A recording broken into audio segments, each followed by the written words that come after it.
Subscribe कीजिए daily trending news channel को और बेल आइकन को दबाइए लेटेस्ट न्यूज सबसे पहले पाने के लिए।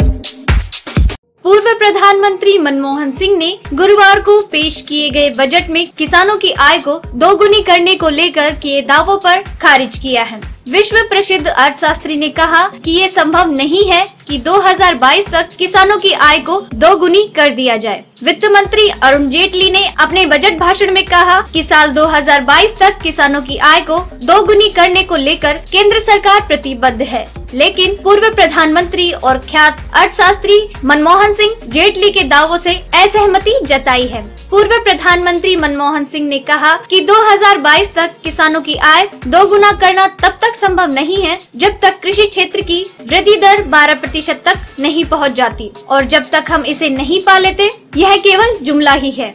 नई दिल्ली में विपक्ष की बैठक के बाद कांग्रेस नेता गुलाम नबी आजाद ने मनमोहन सिंह का बयान पब्लिक के सामने रखा। पूर्व प्रधानमंत्री ने ये भी कहा, राजकोषीय घाटे में वृद्धि हुई है। इससे पहले सिंह ने कहा था, यह देखना होगा कि सरकार अपने वादों को कैसे पूरा करेगी। उन्होंने कहा, मैं नहीं समझता कि यह कह सकता हूँ कि यह बजट चुनाव में फायदा हासिल करने की मंशा से पेश किया गया है, लेकिन मुझे इस बात की चिंता है कि वित्तीय अंकगणित में कुछ गड़बड़ है। जब पूर्व प्रधानमंत्री से ये सवाल पूछा गया कि क्या बजट रिफॉर्म के एजेंडे को आगे बढ़ाता दिख रहा है, इस पर मनमोहन सिंह ने कहा, इस शब्द का कई बार उपयोग और दुरुपयोग हुआ है। क्या कृषि संकट पिछली सरकारों की वजह से है, और यदि नहीं तो इसे किस तरीके से डील किया जाना चाहिए के सवाल पर उन्होंने किसी भी तरह की टिप्पणी करने से इनकार कर दिया। डेली ट्रेंडिंग न्यूज की रिपोर्ट। सब्सक्राइब करें हमारा चैनल ऐसी ही लेटेस्ट और इंटरेस्टिंग न्यूज के लिए।